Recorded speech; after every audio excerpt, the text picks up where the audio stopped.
Olá pessoal, sejam todos bem-vindos para mais uma aula de gestão industrial. Eu sou o professor Leandro Santana. E qual será essa videoaula, hein? Aula de gestão industrial, né? Eu já disse, é a 12ª videoaula. E nessa 12ª videoaula nós encerraremos este módulo de gestão industrial.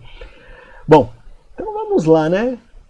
Fazendo de praxe a nossa revisão da última aula. E vocês estão lembrados qual foi o tema da última videoaula?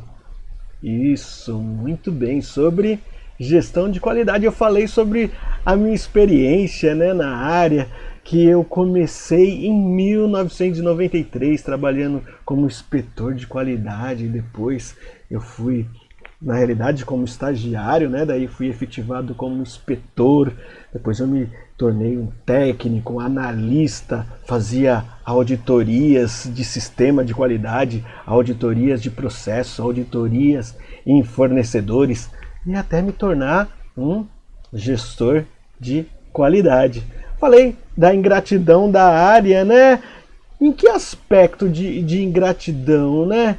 Porque eu digo no aspecto de ingratidão pelo fato dos clientes eles terem as suas percepções. Cada um gosta de um jeito. Por exemplo, olha só um outro exemplo que eu vou dar hoje com relação a isso.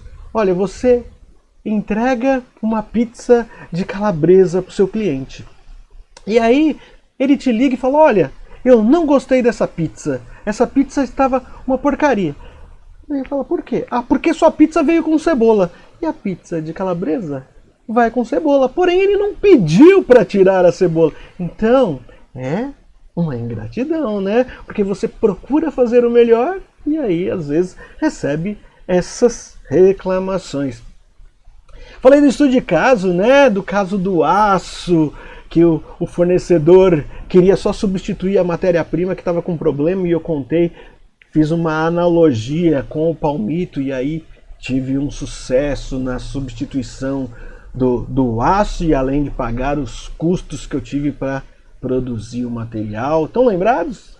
Foi muito importante isso aí. E aí serve de exemplo para que a gente possa utilizar no dia a dia, né? Bom, atendimento ao cliente, porque quando a gente fala em qualidade não está somente relacionado a um produto também, a serviço, né? A qualidade está nas percepções, também muito ligada aos desejos e necessidades. E afinal, né? Vimos o que é a qualidade. Bem, o que eu acabei de dizer, né? Está ligado à percepção, a qualidade está ligado a pessoas, serviços, produtos.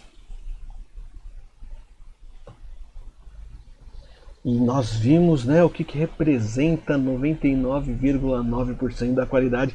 E, nossa, está quase no máximo, porém nós vimos lá o caso da maternidade. O que significa esse 0,01% que deixa de ter de qualidade? A gente precisa ter 100%, né? Vimos a evolução histórica e do conceito, né? Desde a época dos artesãos até os dias de hoje, que são as ISOs, que são a padronização, né? Um conjunto aí de normas internacionais e do conceito que estava ligado ao controle e chegou à gestão de qualidade, que a gestão da qualidade tem uma visão sistêmica, uma visão do todo, que trabalha muito relacionada com a prevenção, para que você analise os processos e tenha formas sistêmicas de prevenir erros. Vimos sobre RNC, né, os relatórios de não conformidade ou notificação de não conformidade. Vimos também sobre o ciclo PDCA, né, o P de Plan, D de do, de fazer, né? O C de check, de verificar, e o A de action, de agir. Vimos também sobre Poka-yoke, né? Que é a forma de evitar do que o problema venha a acontecer. Ou seja, Poka-yoke, a prova de erros. Falamos também sobre o Kaizen, né? Que é melhoria contínua. Mudar, Kai, mudar, Zen, melhor. E as ISOs, né? ISO 9001, ISO TS 16949, que é relacionada à indústria automotiva, ISO 14000, o meio ambiente, ISO 18. E existe uma série aí de ISOs. E falamos com relação aí às 7 ferramentas da qualidade, né? E demos ênfase ao o diagrama de Ishikawa, ou seja, da espinha de peixe. Estão lembrados? Além de que a qualidade, né, ela tem uma infinita aí sopa de letras, né? Falamos de APQP, tem aqui embaixo, né, o CEP, diagrama de Pareto, PDCA, MSA, enfim. Aquilo que eu disse, né? Quem quiser aprofundar nessa área, eu gosto muito dessa área. Afinal, 27 anos trabalhando com qualidade, então eu super indico quem tiver interesse fazer cursos, porque existe uma série de cursos aí para esta área muito importante, né? Porque hoje as pessoas, o que elas procuram? Por produtos. A grande maioria, né? Eu sempre digo isso. A grande maioria procura por produtos bons, né? E baratos, bons, com qualidade, que se adequem a seu uso, que satisfaçam as suas necessidades. E hoje nós vamos falar sobre Just in Time, ou JIT, né? Abreviando aí, Just in Time. Nós estamos vendo aí um reloginho, né? Time, tempo. Então, Just in Time, JIT, um sistema aí de administração da produção. Para administrar a produção, que determina tudo que deve ser produzido aí, transportado ou comprado na hora exata. Então, pode ser aplicado em qualquer organização para reduzir estoques e custos. A gente sempre bate nessa tecla. Administrador, gestor, é necessário reduzir custos para que você se torne competitivo. É muito importante a sua estratégia de competitividade, né? Então, esse Just in Time, ele surgiu no Japão, né? Os japoneses, com a sua capacidade intelectual aí, sempre apresentando ótimas ferramentas, surgiu aí na década de 70, sendo sua ideia básica e seu desenvolvimento acreditado a quem? A Toyota Motor Company, a qual buscava um sistema de administração que pudesse coordenar a produção e demanda específica de diferentes modelos e cores de veículos com o mínimo atraso. Então, o sistema de puxar, lembra que nós falamos lá em logística, o sistema PUL, produção a partir da demanda. Então, o sistema de produção PUL, né, a partir de um pedido, produzindo em cada somente os itens necessários aí nas quantidades necessárias e no momento necessário. Contudo, né, esse JIT é muito mais do que uma técnica ou um conjunto de técnicas de administração da produção, sendo considerada aí uma completa filosofia, a qual inclui aspectos de administração de materiais, olha lá, gestão da qualidade, arranjo físico. O que é o arranjo físico mesmo? O layout, projeto do produto, organização do trabalho, olha, já está falando também de 5S, e gestão de recursos humanos, que será o próximo módulo. Então, embora haja quem diga que o sucesso do sistema de administração JIT esteja calcado aí nas características culturais do povo japonês, porém, mais e mais gerentes e acadêmicos têm se convencido que essa filosofia é composta aí de práticas gerenciais que podem ser aplicadas em qualquer parte do mundo. Com esse sistema, o produto ou matéria-prima chega ao local de utilização somente no momento exato em que for necessário. Momento exato, hein? Que for necessário. Os produtos somente são fabricados ou entregues a tempo de serem vendidos ou montados. Com esse sistema, chega aí no momento exato, né? E esse sistema ele tem um conceito que está relacionado à produção por demanda, onde se vende o produto para depois comprar a matéria-prima e posteriormente, né, fabricar ou montar. Nas fábricas onde está implantado, né, o estoque de matéria-prima é um mínimo e o suficiente. Lembra que eu sempre digo, né? Quando a gente tem estoque parado, dinheiro parado. Então, estoque mínimo e suficiente para poucas horas de produção. Para que isso seja possível, os fornecedores devem ser treinados, capacitados e conectados para que possam fazer entregas de pequenos lotes na frequência desejada. A redução aí de número de fornecedores para o mínimo possível também é um dos fatores que mais contribuem aí para alcançar os potenciais benefícios da política just-in-time. Essa redução gera, porém, vulnerabilidade, ou seja, o seu sistema fica fragilizado em eventuais problemas aí de fornecimento, já que os fornecedores alternativos foram excluídos. Você tem um mínimo de fornecedor possível. A melhor maneira aí de prevenir essa situação é selecionar cuidadosamente os fornecedores. E eu fazia isso. Eu fazia seleção e qualificação de fornecedores. Eu ia avaliar os fornecedores para ver se eles tinham capacidade produtiva de entregar produtos no prazo e com qualidade. Bom, e arranjar uma forma de proporcionar credibilidade dos mesmos, de modo a assegurar aí a qualidade e confiabilidade de fornecimento.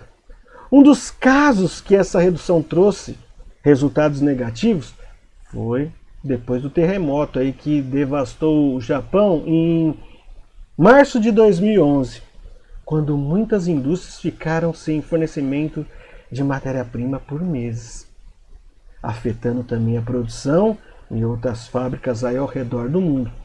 Os grandes fornecedores da montadora também compravam suas matérias-primas de pequenos fornecedores, o que contribuiu para que toda a cadeia de suprimentos, lembra como que é o nome mesmo da cadeia de suprimentos? Supply chain, né?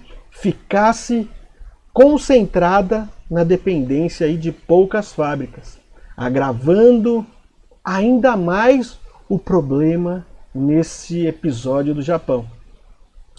As modernas fábricas de automóveis são construídas aí em condomínios industriais, onde os fornecedores just-in-time estão a poucos metros e fazem entregas de pequenos lotes na mesma frequência da produção da montadora, criando aí um fluxo contínuo. O material só vai chegando na medida que precisa ser utilizado. O sistema de produção adapta-se facilmente aí às montadoras de produto, onde a demanda de peças é relativamente previsível e constante, sem grandes oscilações. Algumas expressões geralmente são usadas aí para traduzir aspectos dessa filosofia de Just-in-Time.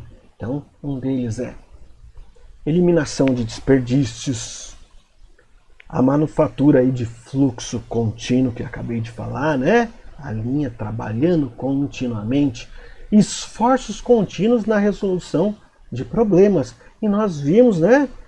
Com uma das ferramentas para isso é um ciclo PDCA, vimos um diagrama de Ishikawa, que é uma forma sistêmica de resolver problemas. Comentei também, né, do MASP, o método e ação de solução de problemas, isso tudo em qualidade.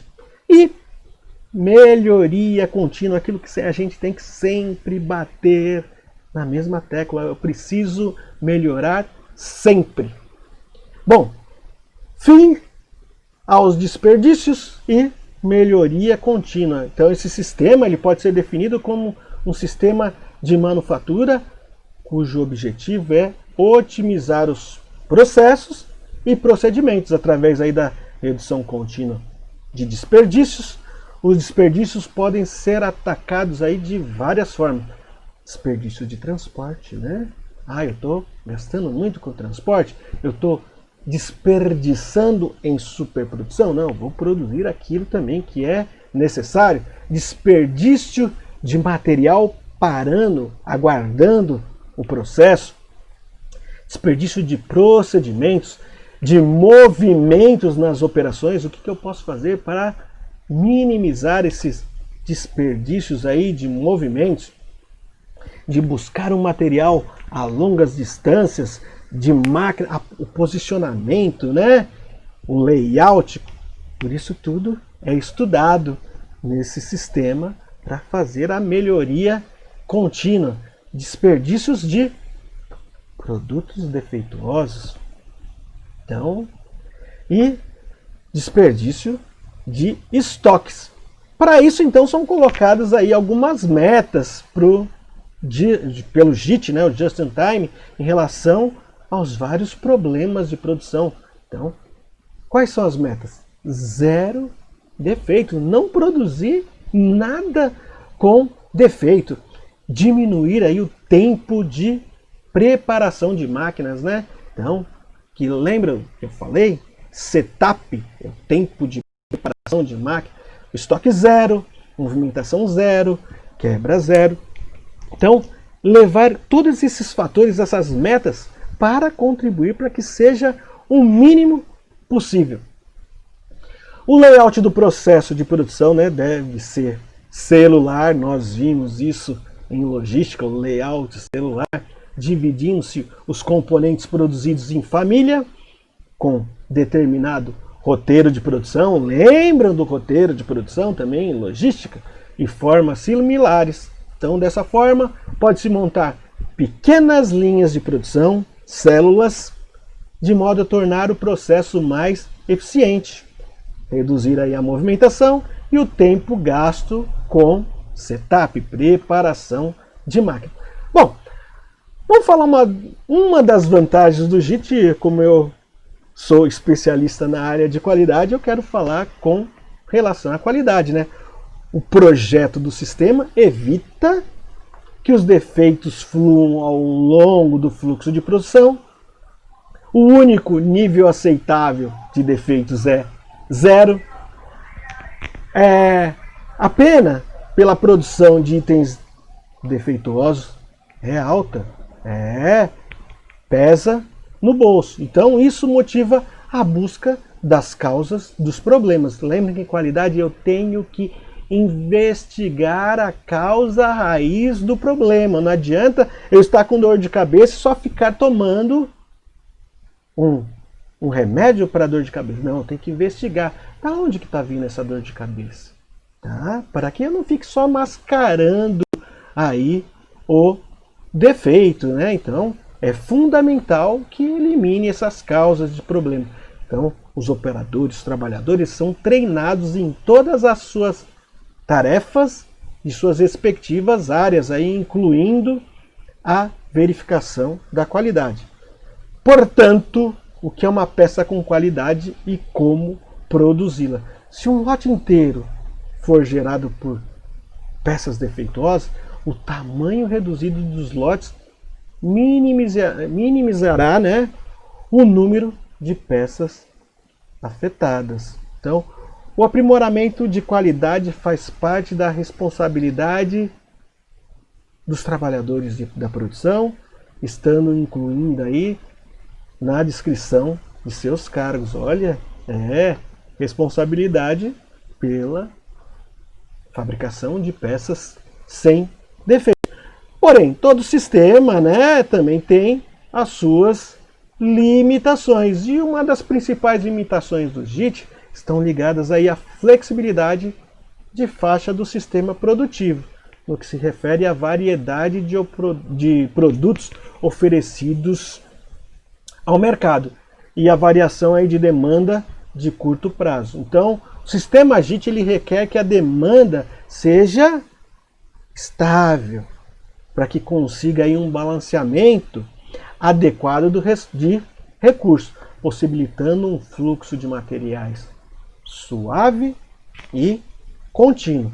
Caso a demanda seja muito instável, há necessidade de manutenção de estoque de produtos acabados em um nível tal que permita que a demanda efetivamente sentida pelo sistema produtivo tenha certa estabilidade.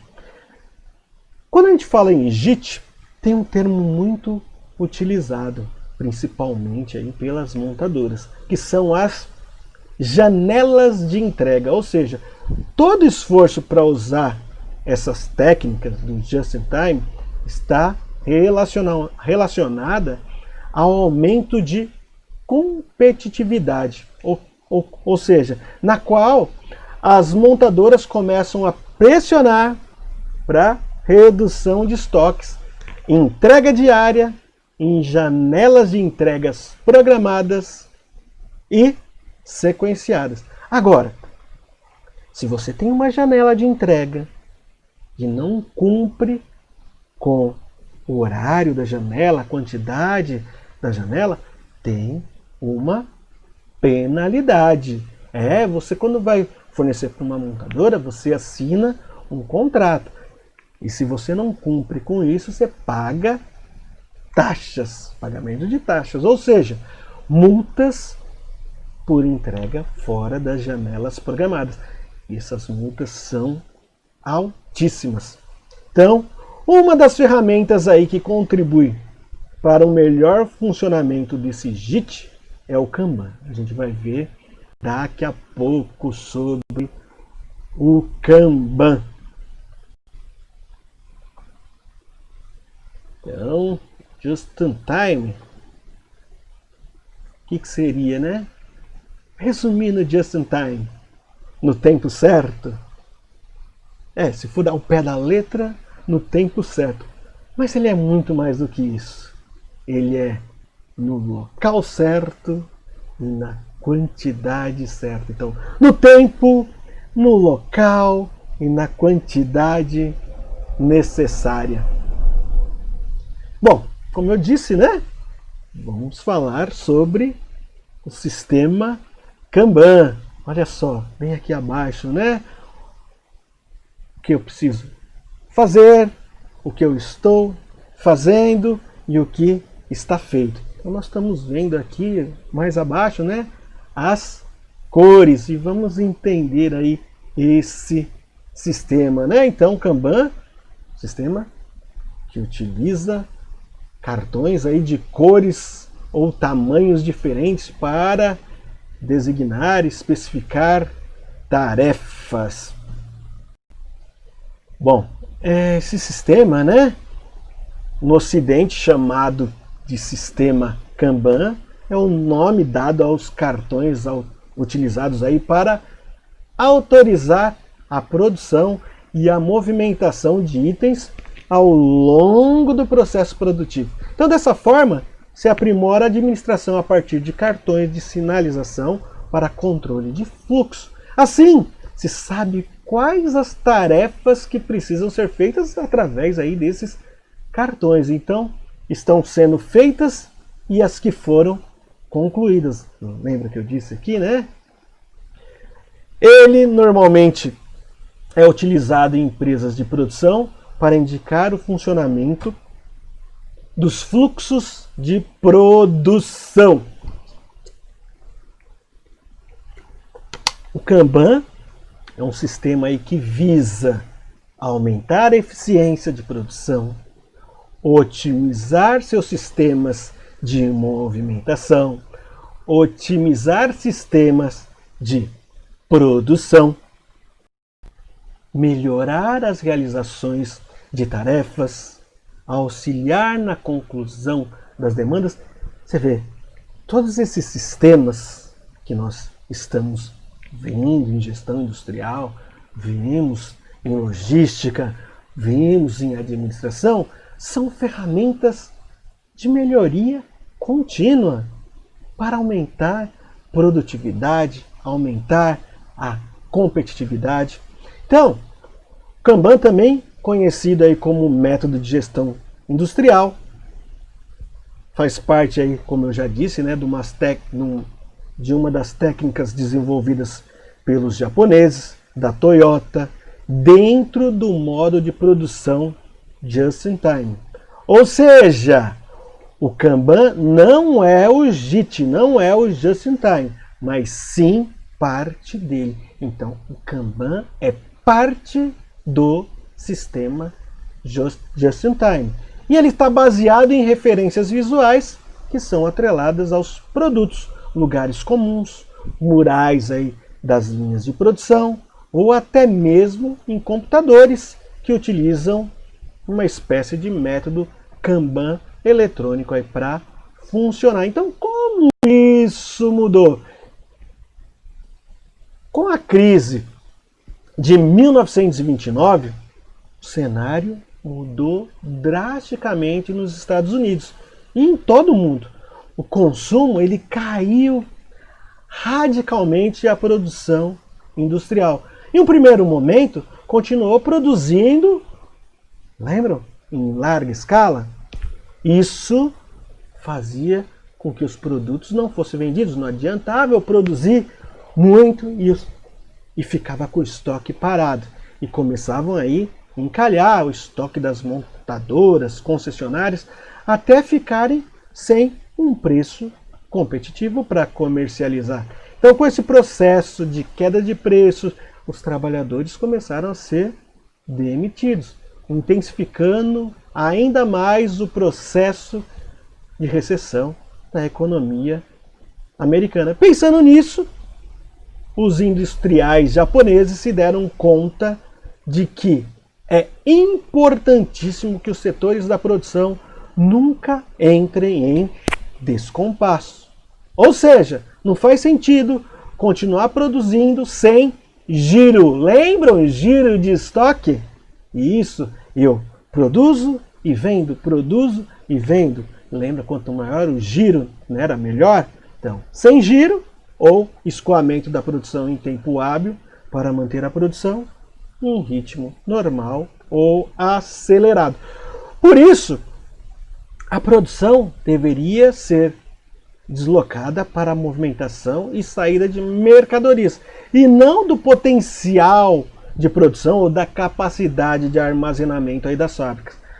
E nesse contexto, a Toyota foi desenvolvendo sistemas que fizeram com que essa produção fosse muito mais inteligente, otimizada e menos onerosa em casos aí de dificuldades comerciais. Vamos a um exemplo, vamos lá.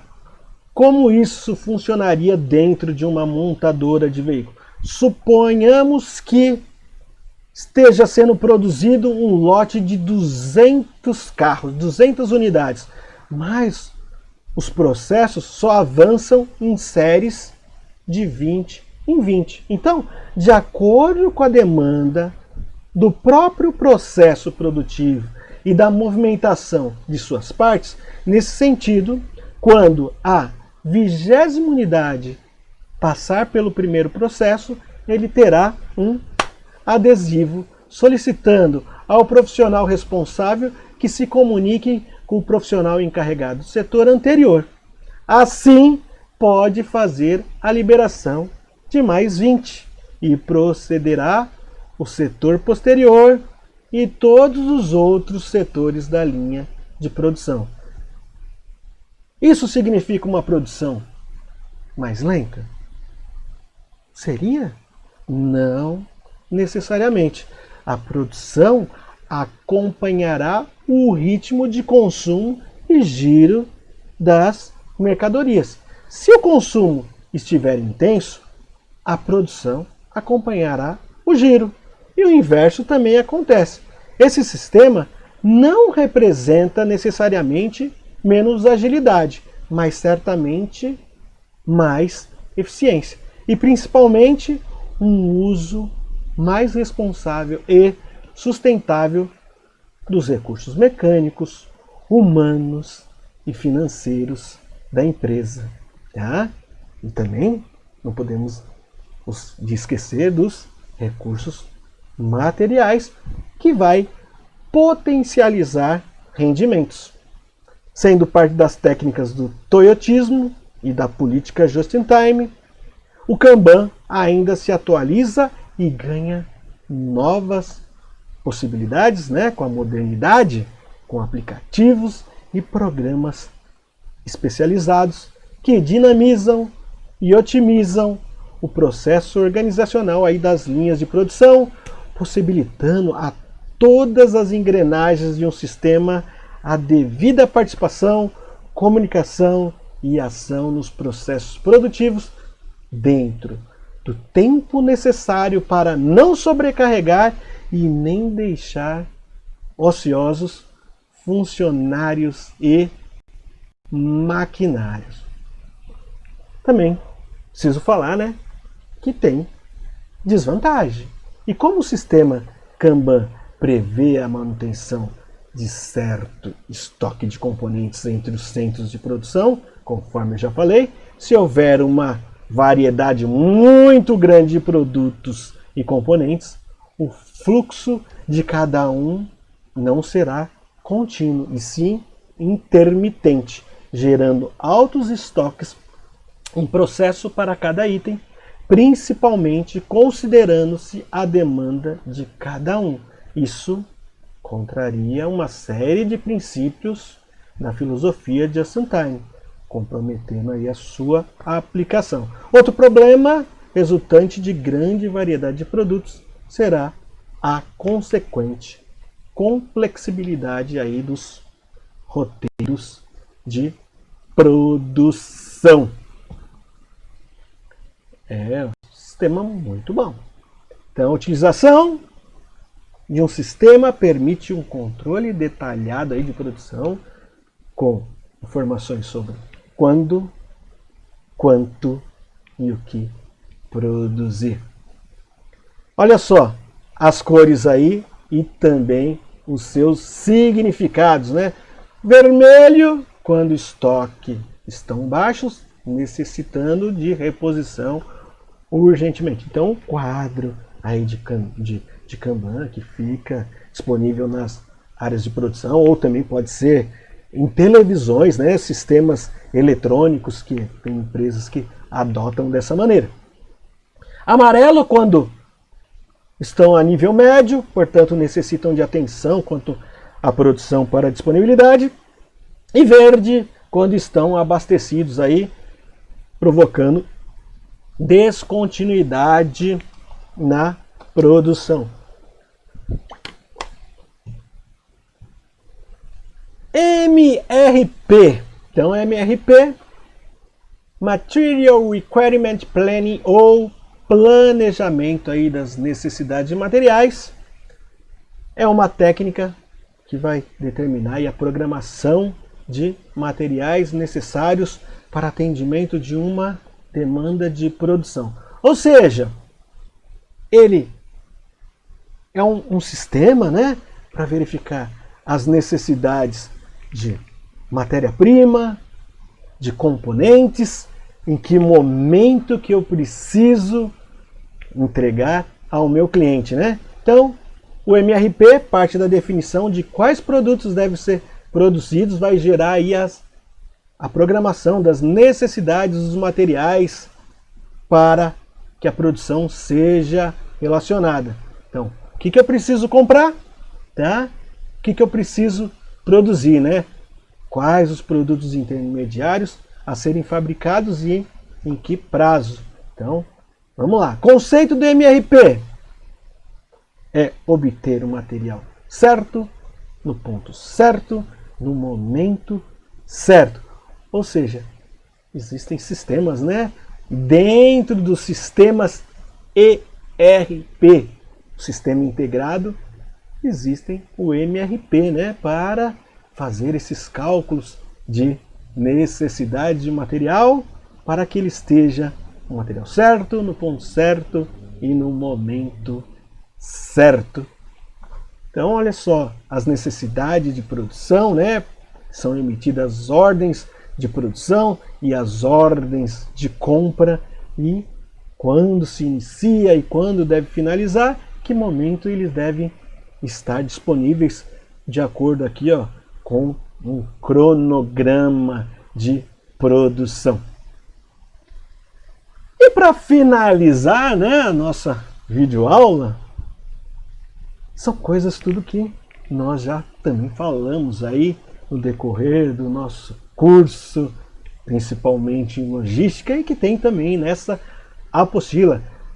Bom, almoxarifado, né? O almoxarifado, o estoque, o almoxarife, aquele que cuida do estoque, né? Das entradas e saídas de material, que entrega o material através de requisições. Vimos sobre código de barra, a importância desse sistema aí utilizado na indústria no mundo inteiro. Falamos sobre curva ABC, fizemos cálculos de curva ABC, vimos sobre o sistema FIFO, ou seja, né, o primeiro que entra, o primeiro que sai, ou do LIFO ou o EPS, o último que entra, o primeiro que sai. Vimos sobre a administração de estoques, né, que o estoque deve funcionar como um pulmão, né, controlando a demanda.